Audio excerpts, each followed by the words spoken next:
But it's really about the spirit of these guys and what P captured and wrote about. But it's really just the spirit of this guy, of who he was and the legacy he's left, and all of them left. So it was more about capturing the spirit and who he was with these guys, and these relationships were, everything.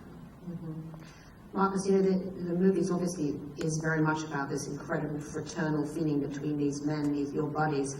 Tell me a little bit about your buddies and how you've spent so much of your life remembering them since. And obviously, since the movie, you've devoted a lot of your time to remembering your buddies. I mean, tell us, watching the movie now, how do you feel about that bond now, and how do you continue to remember them?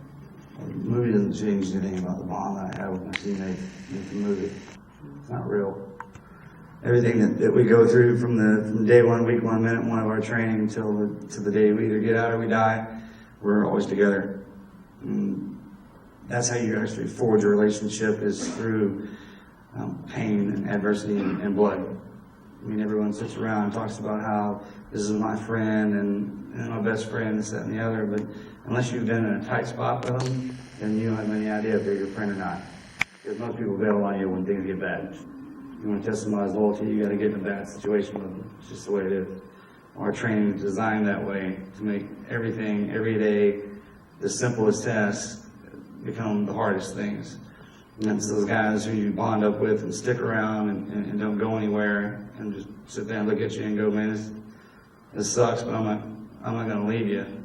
And that bond is formed very early on, and then it just keeps getting chipped away at the further you go on into training. And then obviously once we get to our SEAL teams and we deploy, we're with the same guys. We're together all the time. I mean, we talk about around the wives and everything, and the girlfriends, they're a really important part of what we do. And you can even talk about it with our mothers.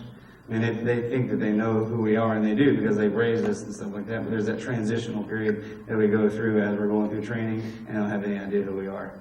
The only people who knows exactly what you are and what you're capable of is the guy who's to the right and the left of you.